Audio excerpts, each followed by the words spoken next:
All right, Shalom. First, I'd like to give all praises, honor, and glory to Yahweh, Ba'ashem Yahushai, Ba'ashem Rachakodash, the waters to the apostles of Great Millstone, and peace and blessings to the elect. All through the Spirit. All right, I just wanted to go into this topic. All right, of the reason being why lately there's been so many different bugged out philosophies coming out more and more. All right, different different people popping up claiming to be messengers or prophets of the Lord, and really they're just spewing madness. Okay, but it's all what? It's all part of prophecy. Okay, to let you know that we also in the last days because, well, matter of fact, I'll pull it up real quick. Okay, because even in the book of Peter, it lets you know that this was gonna happen. All right, start off with that. This is 2 Peter chapter 3 verse 3. All right, it says, knowing this first, that there shall come in the last days, all right, scoffers walking after their own lusts. All right, and that's what you see going on. All right, more and more, showing you that what we're nearing the last seconds of these last days.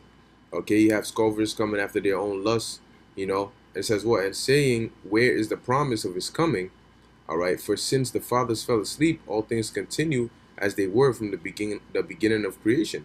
Okay, so they're basically saying, look, man, what you saying the Lord says he's gonna come back, blah blah blah. Where's he at? He ain't coming back, man. You see how long it's been? All right, everything is going. The prophets, the Peter, all the apostles, Abraham, all them, they waited, but they dead. Okay, and everything is just back to the way it was. Nothing is happening because what? Number one, they have been blinded, so they can't see. All right, they don't have the spiritual eyes to see the prophecies that are going on.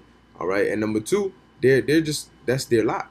Okay, that's the spirit that the Lord has subjected them onto. Okay, all to what? Fulfill prophecy and to also show you that we're in the last days. So really, these people coming out saying Job's an Edomite and this and that and Edomites can be saved and all this madness that's coming out is all because it's been ordained to happen. So it's only a fulfillment of prophecy, just like you would see they'll come out and say, oh, the new info on the mark of the beast. That's prophecy. All right, and these scoffers and these people with their diverse doctrines are also part of prophecy. All right, they've been set up to do what they're doing now. Okay, whether they know it or not, they've been set up to do so. Okay, so yeah, of course, sometimes you get mad, but at the end of the day, it's been set to happen. All right, and so you know what, and really the main purpose for why the Lord did that is so what the truth can be more scarce. All right, the Lord is putting more now. Now think of it like this. Let's say the truth is like one man, all right, standing there, and a while back you would be able to see him clearly, like, okay, all right, let me see what this guy's about. But now what the Lord is doing is he's putting a lie, which would be another man, stand right next to the truth. Then the next person will stand in front of that guy. Then the next person will stand on the other side. And so now you're just having different dudes pop up to block that view of the truth. Okay, so it's making it more difficult and it makes it much more easy, all right, for you to fall or get or miss the truth and end up in a bugged out philosophy or doctrine. If the Lord doesn't guide you spiritually, all right, to the correct doctrine, there's so many other bugged out philosophies out here that you will get caught up. All right, and the Lord is doing that purposely because what? The elect are almost woken up. The Lord does not want any excess people. The Lord does not want a non-elect within His truth. Okay, to the point of gaining salvation. Of course, you're gonna have sellouts and so on and so forth. But for the main part, if the Lord is not with you, you're gonna be caught up. All right, by every wind of doctrine, by these false philosophies. All right, and then it makes the truth that much more special because the closer and closer we get to the end, the more and more scarce it becomes, to the point where we have that famine of the word where boom, it's over. All right, so this is Matthew chapter 7 verse 13. It says, enter ye in at the strait gate, for wide is the gate and broad is the way that leadeth to destruction. Okay, and many there be which go in thereat. That's why you have so many people in places like IUIC and the Christian church and all these other philosophies, primarily being Israelites, but they've been led, all right, through that wide and broad gate, okay, that leads to destruction. Because nobody, the scriptures tell you, which I'll pull it up in a second, how narrow, all right, and how tough it is to go through that straight gate. So nobody wants to go through that, man. They want to take the easy way. And ultimately, if the Lord didn't put the spirit on you to keep enduring, it doesn't matter what you do, you're not gonna make it. All right, you would only be able to go so far, without the Lord, without that spirit, because the elect have the spirit to go all the way. All right, to risk it all, because it only gets tougher and tougher and tougher. So if you're putting on an act, you can only act for so long. All right, this truth is something that you have to sincerely be in it to be able to make it. Because if you're sincerely in it, you're willing to give it all you got. Okay, so it says, beware of false prophets.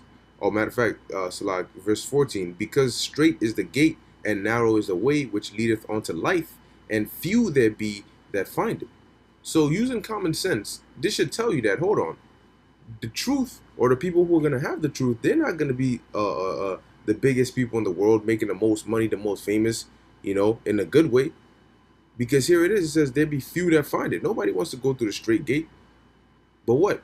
Everybody wants to go through that wide gate that leads to destruction. Like I said before, Christianity and all these different Catholic and all that stuff. All right? It says, beware of false prophets which come to you in sheep's clothing, but inwardly they are ravening wolves. Okay? And that's really the mindset of these false prophets out here, man.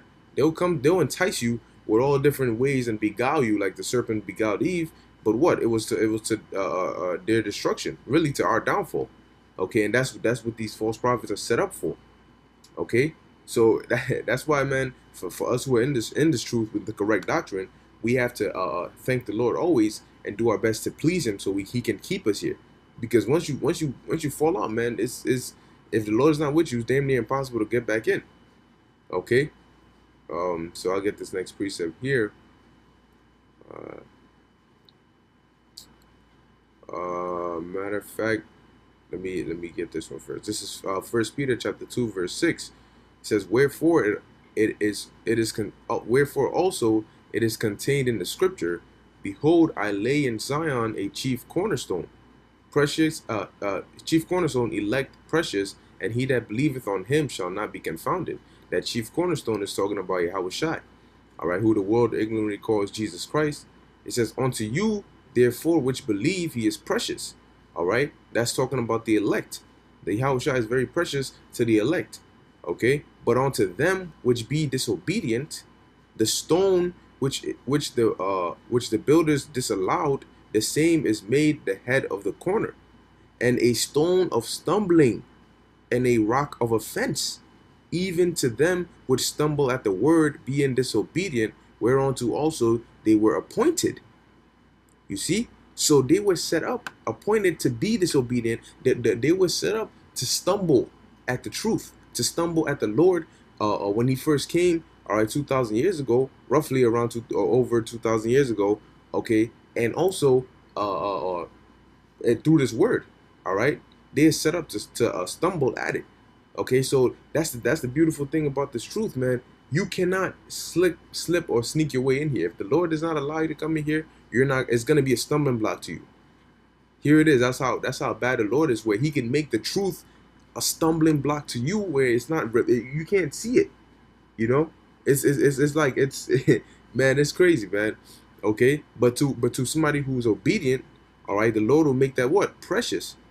Okay, a precious. And it's gonna be visible. It's gonna be clear, like you just turn on all the lights in the world, okay? And it's gonna click just like that, and that's how you know that the Lord wants you to be a part of it, okay? But once again, all this is set up so what? The Lord can weed out those He doesn't want, all right? And He's made it where it's all faith based and spiritual, so nobody can you can't fake it or sneak your way in. All right, so I'll get this last precept. This is the book of 2nd Ezra's 7th chapter, starting at the 6th verse, just to get to the point. It says, there is also another thing. A city is builded and set upon a broad field, and is full of all good things. The entrance thereof is narrow, and is set in a dangerous place to fall. Which really spiritually, the city represents the kingdom, represents salvation. All right. So it says, the entrance thereof is narrow and is set in a dangerous place to fall, like as if there were a fire on the right hand and on the left a deep water. Now you know how they have those little bridges, all right, in those areas where tourists go on, where it's like it has little plaques on it, and then it's very shaky and it's in a high area. Just imagine something like that, where it's so small that only one person could go on it at once. Okay, and if you fall, man, you got fire on the right, you got water on the left, you gonna die. That's really how scary it is, and that's why if the Lord didn't give you the spirit, you're not gonna have the heart to be able to go through it. All right, it says, and one only path between them both, even between the fire and the water, so small that there could but one man go there at once. Okay, and this is really the main reason why a lot of people are not in the truth. A lot of people are not in this truth, and really it's spiritual, because people are not in this truth physically, and people are not in the truth spiritually. You have people who might be, all right, amongst the congregation, all right, of men who are teaching the truth, but sincerely they're not in the truth. They're not in the truth. The same people who look at others who are outside, their congregation or whatnot, and look at them some type of way, they themselves are not in the truth, as in they're not doing this sincerely. Okay, so really they're also taking that broad gate. They're not taking that narrow path, because it's more than just knowing the correct doctrine. The Lord looks at your heart. Do you sincerely believe it? Do you apply it to your life? Are you in it for the right reason? Because you can be in it. The scriptures say many are called, but few are chosen. You can be called, okay? You can start walking down that narrow path, but who's to say you're gonna make it to the end? Who's to say you're gonna make it across? Okay, here it is. Lord, have a little wind blow, and it'll push you into the fire or push you into the water. All right. So verse 9, it says, if this city now were given unto a man for an inheritance, all right, if he never shall pass the danger set before it, how shall he receive the inheritance? Notice it says the danger set before it, because in order for us to get the kingdom, we're going through a lot, man. Now and through the time of Jacob's trouble, through the hour of temptation, through the time of persecution and demonization, okay, and even in our past lives, man, all of that is part of that danger that's set before the kingdom, man, because the kingdom was given to us for inheritance and is there, but we have to get there to get it, So if we don't make it through this, how are we going to receive that inheritance? If you don't cross the path, how are you going to get, you want the kingdom, but you don't want to crawl, you don't want to go on the path that leads to it, then you're not going to get, how are you going to get it? Okay, but the Lord purposely made it that way, where to the elect, it's so precious that they're not seeing the fire, they're not seeing the water. All they're seeing is the kingdom in front of them, and that's where they're headed. Okay, to the point where they're not scared, man. All right, they're following that. They stick. And matter of fact, I'll just close it out with this precept. All right, and because the way to make it, all right, through that narrow gate, all right, is by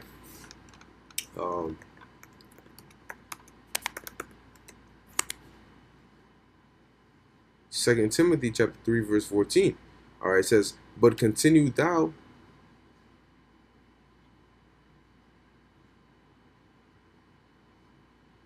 matter of fact, I start at verse 12. It says, yea, and all that will live godly in Yahushua HaMashiach shall suffer persecution. Okay, so we're gonna suffer that persecution. That's also part of the fire being on the right and the water on the left, part of going down that narrow road. Okay, part of the dangers that are set before the kingdom. But what? But evil men and seducers shall wax worse and worse, deceiving and being deceived. But continue thou in the things which thou hast learned, and has been assured of, knowing of whom thou hast learned them. Basically, keep the same energy. All right, the same spirit that brought you into this truth. Stick with that spirit and endure unto the end, knowing that this is the truth, knowing who you learned it from. Okay, knowing the true names of the Heavenly Father. It's like it, the Heavenly Father and His Son. Okay, keep that with you, and continue thou in what you've learned. That's how you're gonna make it across that path. If you started walking on that path a certain kind of way, and that's what's helping you go across, don't change your stance. Don't change it. No, keep going that same way, one step at a time, and that's how you make it across.